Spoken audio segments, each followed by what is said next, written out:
Doy gracias a Dios en esta bendita hora porque mis hermanos están conectados. Amén. No sé cuántos estarán conectados por ahí, pero pueden decir un poderoso amén. Aleluya. Gloria a tu nombre, Jesús. Te adoramos en esta hora. Muy bien, Carlos. Incondicional. Sí, Señor. Dios te bendiga. Dios te bendiga mucho, Adonai. Bendita tu gracia. Doy gracias a Dios porque me permite seguir estudiando su palabra junto a vosotros. Amén.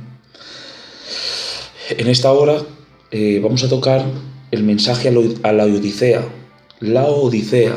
Amén. Aleluya. Abrimos nuestras Biblias, Apocalipsis 3:14. Amén. Y vamos a seguir estudiando su palabra. Amén. En el nombre de Jesús. ¿Tienes hambre de Dios? Amén. ¿Tienes hambre de Dios en esta hora? ¿Cuántos tienen hambre de las cosas de Dios? Amén. Dios te bendiga, Jesús. Pensaba que me habías abandonado, hermano. Amén. Dios bendiga a los hermanos del sello. Amén. Que están escuchando. ¿Se me escucha bien la música? Amén.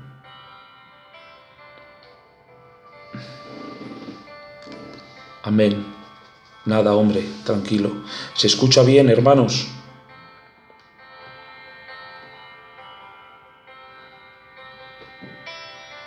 Amén. Vale, gloria al Señor.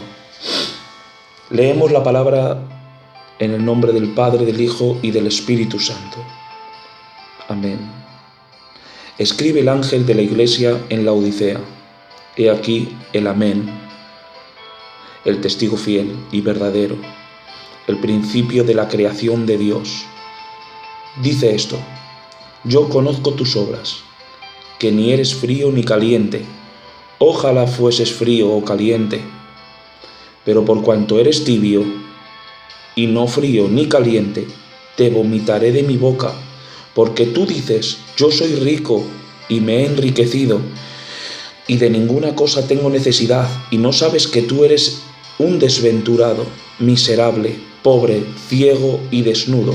Por tanto, yo te aconsejo que de mí compres oro refinado en fuego, para que seas rico, y de vestiduras blancas para vestirte, que no se descubra la vergüenza de tu desnudez, y unge tus ojos con colirio, para que veas. Yo reprendo y castigo todos los que amo. Sé pues celoso y arrepiéntete. He aquí, yo estoy a la puerta y llamo. Si alguno oye mi voz y abre la puerta, entraré a él, cenaré con él y él conmigo. El que venciere, le daré de que se siente conmigo en mi trono, así como yo he vencido y me he sentado con mi Padre en su trono. El que tiene oído, oiga lo que el Espíritu dice a las iglesias. Amén, amén y amén, en el nombre de Jesús de Nazaret. Amén.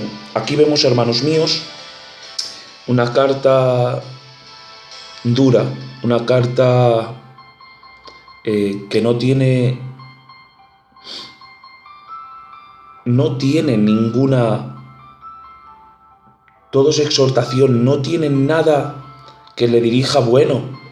Aún hemos visto, dice, he visto tu esfuerzo, tu trabajo, a una carta. A otra dice que tienes pocas fuerzas, pero no has negado mi nombre. A otra carta dice, he visto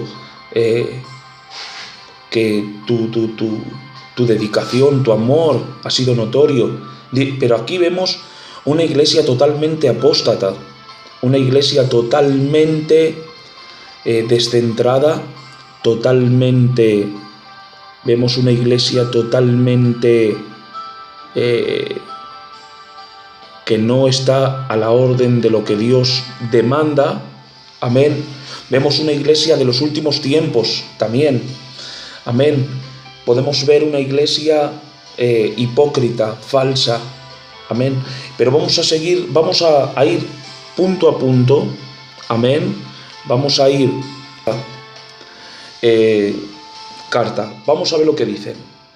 La iglesia de Laodicea, la ciudad estaba ubicada en el valle del río Lico, en la área suroeste de Frigia, y se convirtió en el centro de comercio de mayor riqueza e importancia de la región. Era conocido por 3 industrias principales: el préstamo de dinero, la lana y la medicina, en particular el colirio, que era una de la solución soluble para los ojos. La falta de una fuente de agua adecuada obligó a la ciudad a construir un acueducto subterráneo. ¡Viva el salero! De verdad que eran importantes, ¿eh? Las 3 industrias, así como el suministro inadecuado de agua potable, formaron parte de este mensaje, esta carta. La iglesia comenzó por medio del ministerio de Epafras, mientras Pablo se dedicó a ministrar en Éfeso. Podemos leerlo en Colosenses 1:7. Pablo nunca visitó la Odisea en persona. Amén. Vemos, hermanos míos, cómo era una comunidad muy adelantada, una comunidad muy al día, una comunidad muy abierta, muy cosmopolita, muy por así decirlo,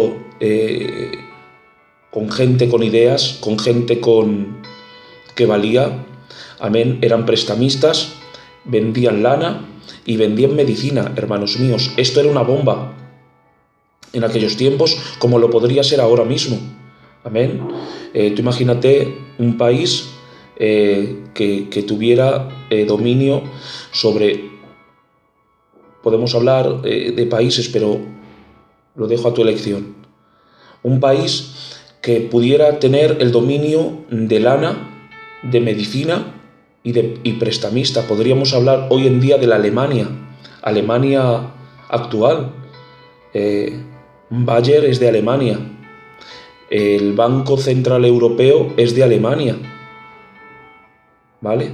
Y podríamos hablar de que, por así decirlo, tú imagínate la creación de Volkswagen y de Audi, y creo que Audi también, y BMW son alemán. O sea, la producción, estamos hablando de que, por ejemplo, esta carta se podría comparar a Alemania en su actualización de todo, en su fuerza, en su poder, ¿no? Y se mete Dios porque, voy a adelantar algo, hermano mío, ¿vale? Las riquezas apagan el fuego de Dios. Las riquezas hacen de que eches tu mano, pongas tu hombro, amén, en el que apoyarte en las riquezas. Las riquezas enfrían al cristiano, amén.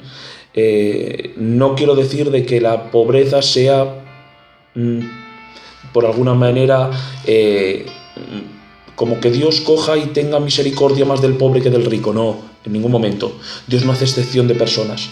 Pero sí digo de que las riquezas a este pueblo le estaban volviendo tibio, frío, calculador, tibio.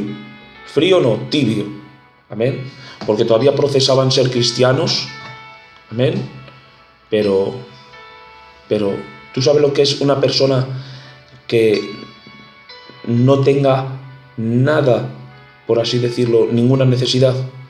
Que solamente ve a Dios y diga, bueno, si es que con mis fuerzas me estoy ganando la vida. Automáticamente pasan al conductor y dejan a Dios como el acompañante. Amén. Por eso, a través de la tribulación, Dios nos acerca a Dios. Él mismo nos acerca a Él. Amén. Muchas veces los que más atribulados estamos somos los que más cerca vivimos de Dios. Amén. Vamos a seguir leyendo, hermanos, para ir entrando más en el tema. Quiero que te posiciones de cómo era la iglesia de Laodicea, cuál era su contexto, ¿vale? Porque sabiendo su contexto, entenderemos mejor el texto. Si entendemos cómo eran, cómo vivían, dónde estaban, cómo era su ciudad, cómo eran ellos, entenderemos mejor el mensaje divino para esta iglesia. Amén. ¿Se me está entendiendo, hermanos? ¿Cuántos pueden decir un poderoso amén? Escribe el ángel de la iglesia en la Odisea. He aquí el amén.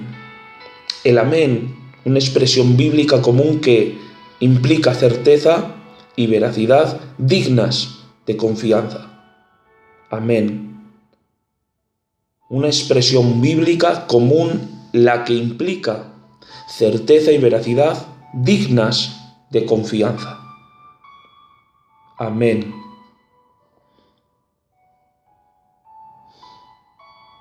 Segunda de Corintios 1:20 dice que todas las promesas de Dios se cumplen en Cristo, es decir,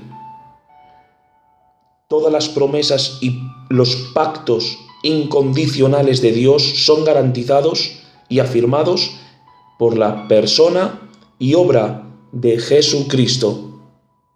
Isaías 65:16 dice: el Dios de verdad. Amén. Vemos aquí, hermanos míos, cómo si eres hijo, tienes garantía.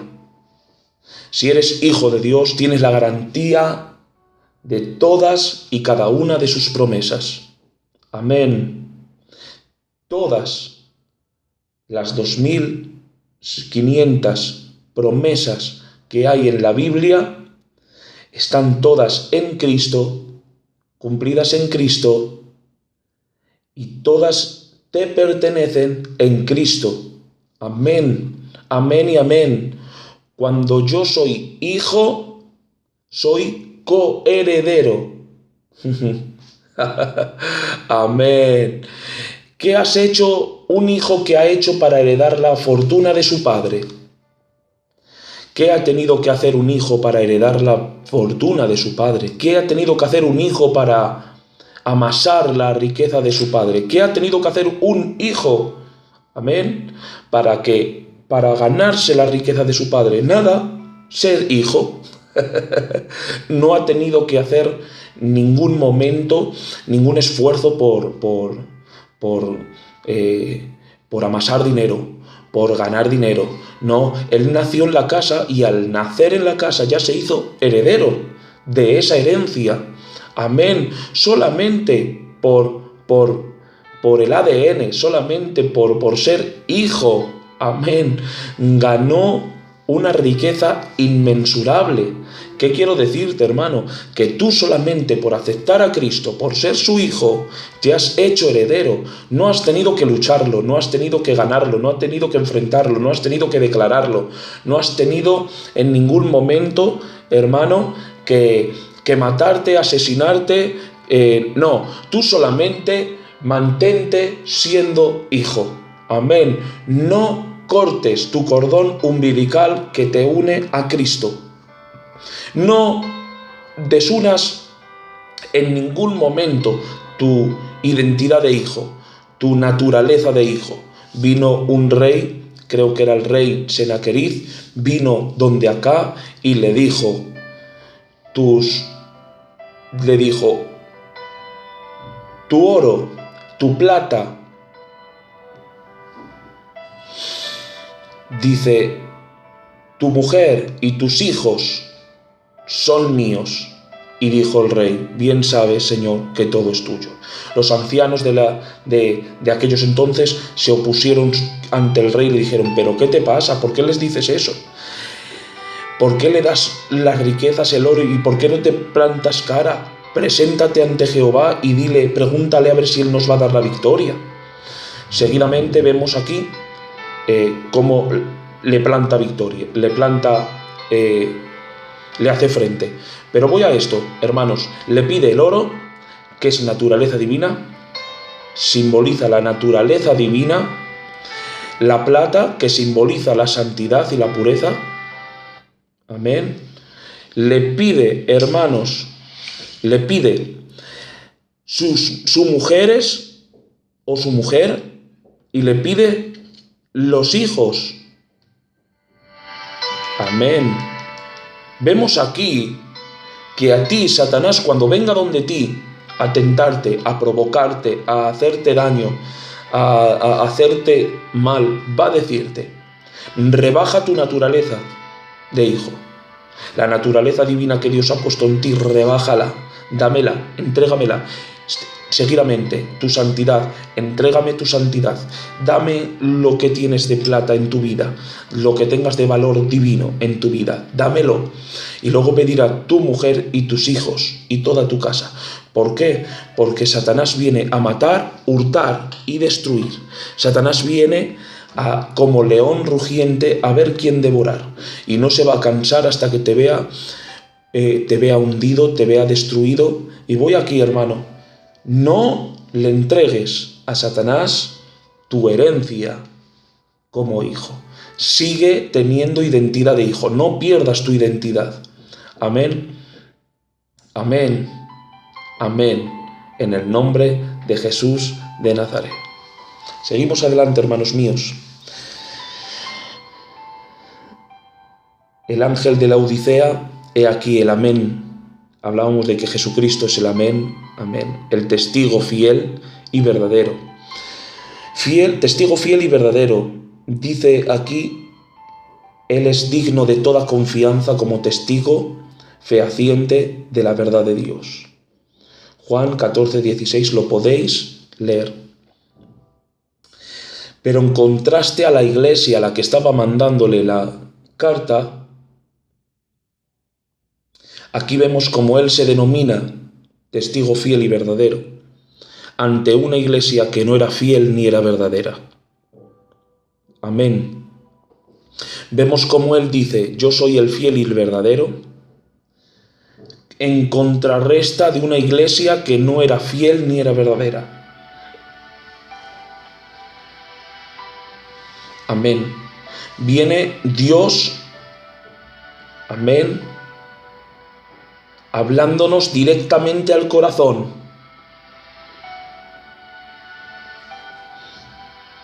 No sé por qué Dios me pone esto en el corazón. Toda la palabra que se predica en un púlpito, toda la palabra que se predica y que nos llega a nuestros oídos, tomémosla como un mensaje de Dios para nuestras vidas. No la tengamos como una mera palabra. No nos volvamos tibios teniendo un poco la palabra que se nos predica, porque quizás la palabra que se nos predica es dirigida por el Espíritu Santo, es una palabra profética para nuestra iglesia, para nuestras vidas, en comunidad o en unidad. Está dirigida a nosotros de una forma especial, directa. Amén. Está queriendo llegar a lo más adentro del corazón, sajar con los problemas, cortar con todo lo que es incidir, romper, cortar, desmembrar todo lo que esté queriendo destruirnos. Por lo tanto, toda la palabra, tomémosla de parte de Dios. Toda la palabra que se nos predica, retengamos lo bueno y apartemos lo malo, pero no apartemos lo que nos hiera. Si nos hiere es porque es de Dios, porque la palabra confronta, alienta, exhorta, amén, pero también alienta, pero también exhorta. No podamos quitar la exhortación y quedarnos solamente con el aliento, hermanos. Por eso dije ayer que la gente va en busca de movimientos, va en busca de adoración, porque la adoración no me acusa. La adoración, empezamos a adorar, y no viene acusándome la adoración, no me hace sentirme mal, me hace sentirme bien. Pero luego viene la palabra rebajando, la palabra cortando, la palabra exhortando, y ahí la gente escapa. Si éramos en el Cello ayer empezando con 51, quedemos 46, 5 personas se fueron, déjame creer de que se les haya apagado el teléfono, pero quizás era porque la palabra no les gusta, porque la palabra es la hierba amarga que hay que comer. Hay que comer el cordero, que son las bendiciones, que es la gloria, la bendición, y luego hay que comer las hierbas amargas que igual amargan tu boca, pero endulzan tu corazón, hermano mío. Por lo tanto, no dejes de comer la palabra que sea predicada en el púlpito, por Cello, por WhatsApp, por Instagram, por YouTube. No dejes de escucharla, creerla, abrazarla y amarla. Hazla parte de ti, la palabra, en el nombre de Jesús de Nazaret. el principio de la creación de Dios dice esto, ¿vale? A ver, voy a leerlo otra vez entero. Escribe el ángel de la iglesia de la Odisea, aquí el amén, el testigo fiel, el verdadero, el principio de la creación de Dios, dice esto.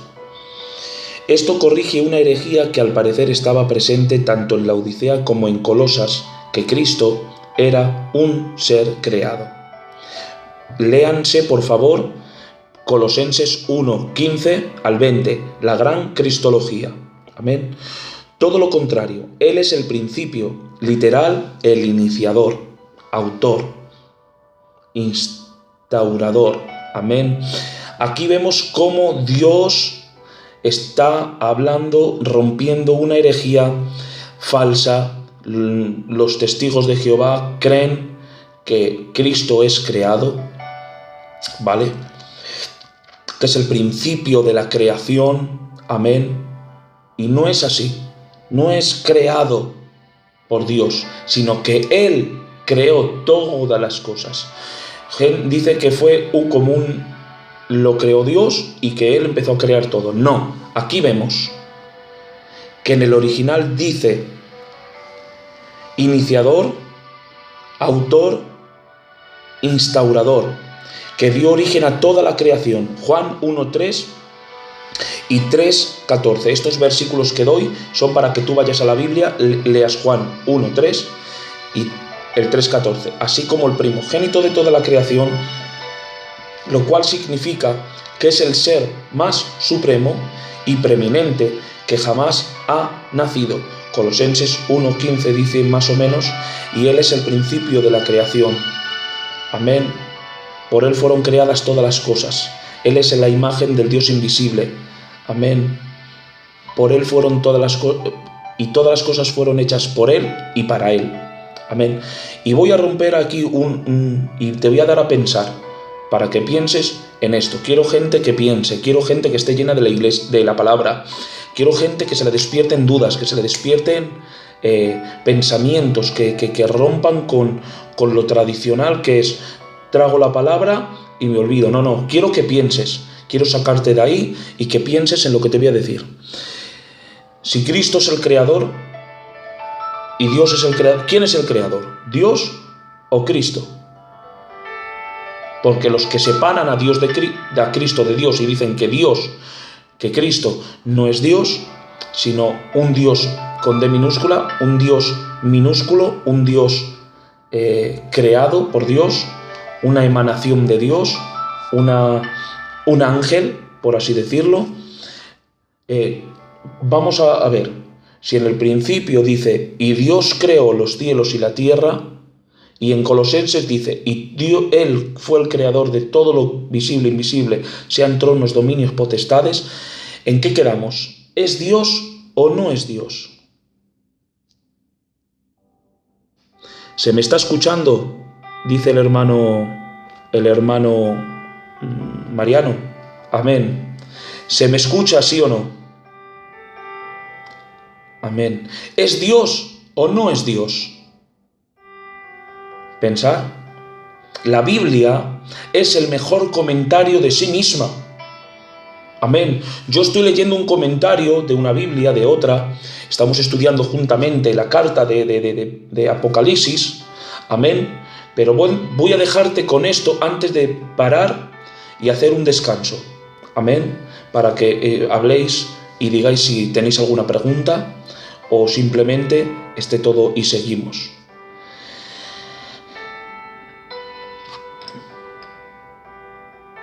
Vamos a ver. Él fue el creador. ¿Quién fue el creador? Dios, Cristo. Cristo es Dios. Cristo es menos que Dios. Es igual a Dios. ¿Qué dice? Amén. Pues mira, esto es lo que dice la palabra. La palabra es el mejor comentario de sí misma. Yo estoy leyendo ahora los comentarios de alguna Biblia o de otra, pero el mejor comentario de sí misma es la palabra. La Biblia se comenta a sí misma. La Biblia se complementa. Lo que un versículo te dice aquí, te lo responde Génesis. Por ejemplo, En Colosenses vemos, y Cristo era la imagen del Dios invisible, el primogénito de toda la creación. Otra vez nace la palabra primogénito. La primogenitura creen estos señores que es de nacimiento o de creación, pero está hablando en cuanto a rango, excelencia y posición, porque no hay una posición más alta, ni un rango más grande, ni una posición más preliminar. La posición en la que se encuentra Jesús en el cielo es igual a Dios. Amén. Él es, dice la palabra de Dios, y Él es la imagen del Dios invisible, primogénito de toda la creación. Por Él fueron creadas todas las cosas, las que hay en el cielo, en la tierra, visibles, invisibles, sean tronos, sean dominios, sean potestades. Amén. Todo fue creado por Él y para Él. Amén. Eso dice Colosenses. Pues responde Génesis 1:1. En el principio Dios creó los cielos y la tierra. Amén. Y vemos también Juan 1:1 que dice: al principio era el verbo era con Dios y el verbo era Dios. Ahí está diciendo la palabra en el original, y el verbo estaba cara a cara con Dios, unido. Pero hermano, ¿cómo puede ser que esté cara a cara con Dios? ¿Por qué era Dios? Porque la palabra Elohim está en plural, la palabra Dios está en plural, porque es un Dios en 3 personas. Amén. Amén. Está el Padre, el Hijo y el Espíritu Santo, la Trinidad. Y vemos a Dios creando y al Espíritu paseándose por las aguas.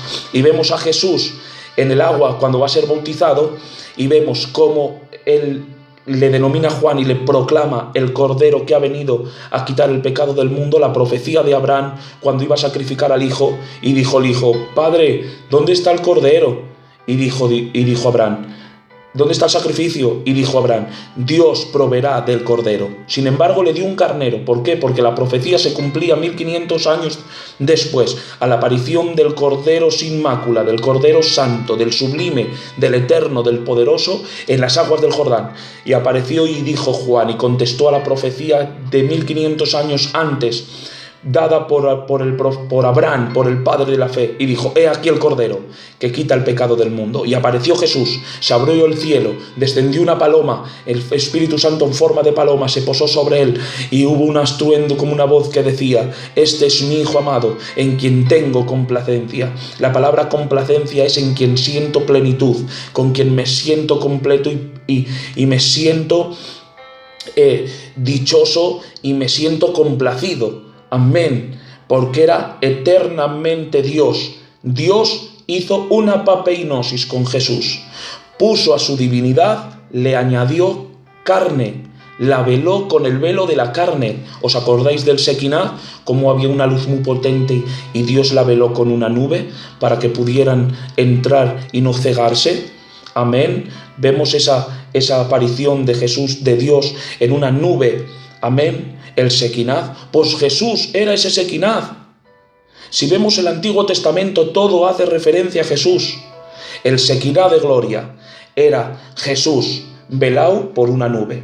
Vemos el propiciatorio, era Jesús, era madera, que era naturaleza humana, y era cubierto de bronce, que era naturaleza divina o juicio. Y vemos a Jesús, que era Dios y hombre.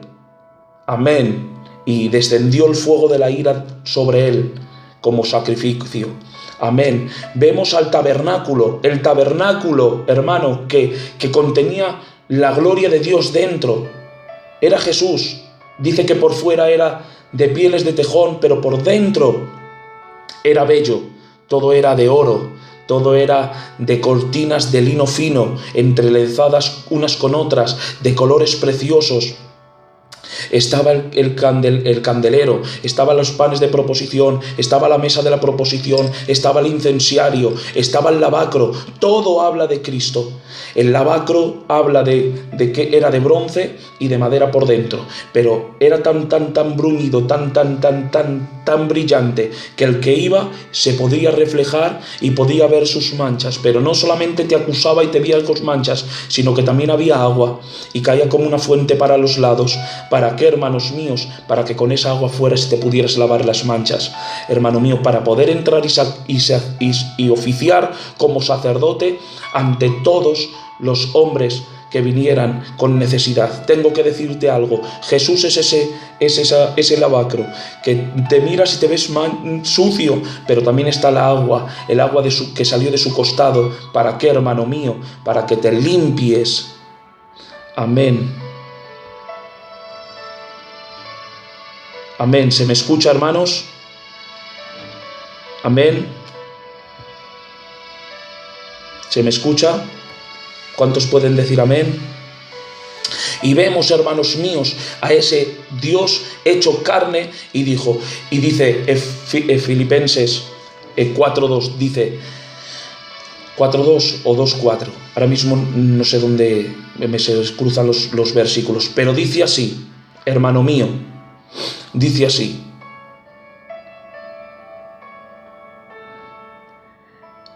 y Dios y Jesús, siendo en forma de Dios, no tuvo el ser igual a Dios como cosa que aferrarse, sino que se despojó a sí mismo, y haciéndose hombre, tomó cuerpo de hombre, amén, tomó cuerpo de hombre y se humilló hasta la cruz. O sea, vamos a ver, la humillación de Dios no fue hacerse hombre, sino tomar la cruz, porque el cuerpo de hombre lo creó Dios, amén, para él, amén. O sea, Dios creó este cuerpo para que un día fuera su tabernáculo.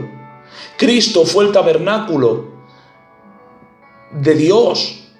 O sea, el cuerpo fue una papeinosis, o sea, añadió carne a su divinidad, no se despojó de ninguna divinidad, era todo Dios y todo hombre.